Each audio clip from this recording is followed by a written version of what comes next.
Hi everyone. Well, Z here, Zipporah Ptesa. I promised you all read with me segments, and the year is ending. I hadn't delivered an episode, but have I been reading? Yes, I've been reading. Okay, and here I am with the first book of the segment. You all know I had to bring a book I'm very familiar with, and this book is Coach of Submission by Juliet Wadima, a very prominent, a very phenomenal woman. And I recommend everyone to read this book. I'm not just marketing it, no. I'm recommending you to read this book. And if you're a woman, please, this must be, you have your Bible there, and this is the second book close to your Bible. So, how are we going to be doing this? I'll get a quote from a chapter and we shall discuss it. Today's quote is coming from chapter 1, titled The Early Bird, and page 15. What does this quote say? For each human being, man or woman, there's a person we are meant to become, a purpose we are meant to fulfill. No excuse should stand in the way of that, husband or not. Well, let's discuss this. I'll use my church as a sample space and my fellow believers as a sample space, okay? I have noticed that in church, we have these very powerful ladies, powerful ladies. They serve in church. She does ushering, she does Sunday school, she sings, she preaches, she's everything that I am. Anyway, I find this young lady who's doing all these things, and then a man decides to marry her. Yes, it's a good thing. Let us clap. A man decides to marry this young lady, okay?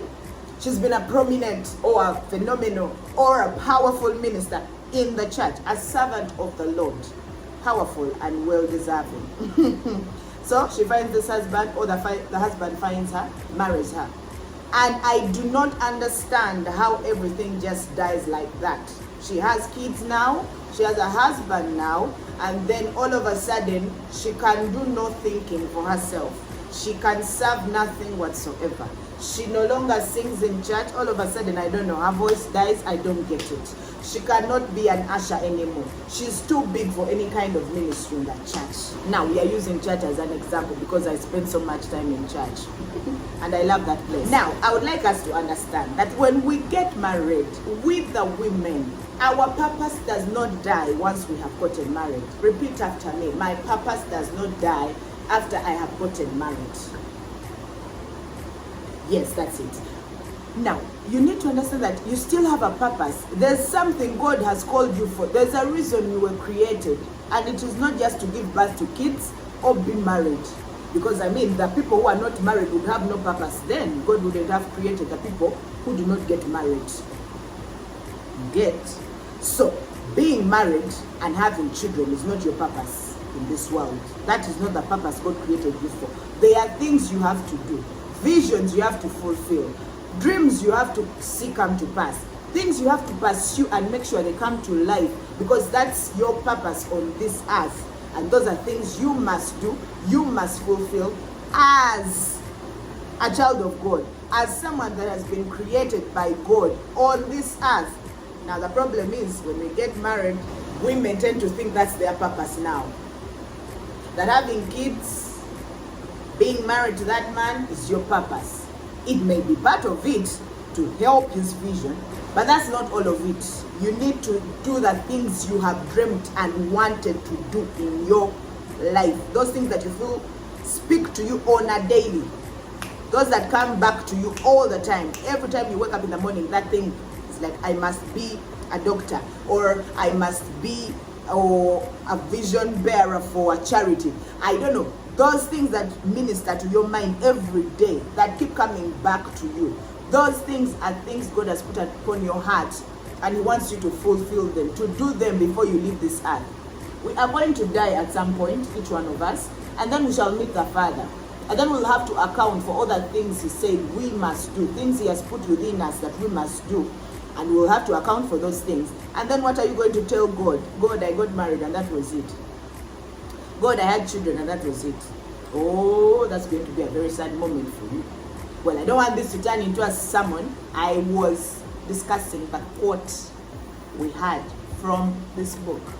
Let me read it again. Page 15. For each human being, man or woman, there is a person we are meant to become, a purpose we are meant to fulfill on this earth. No excuse should stand in the way of that, husband or no.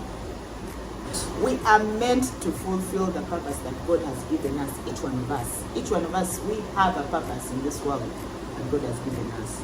These normal things we do as human beings are not our purpose.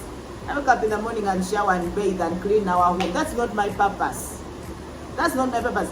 My purpose is not to clean my shoes or mop the house or sweep. No, those are basic human things we are supposed to do. Those are responsibilities of an adult. You're an adult. You're supposed to do these things. Therefore, that's not your purpose. I wake up and I cook, I clean. So, you're an adult. Who's going to clean after you? I'm sorry, I'm getting too personal. Anyway, see you on the next quote. I feel like I'm going to record it right after here. So, we have been reading Coach of Submission, Juliet Wadimba, and that was chapter 1.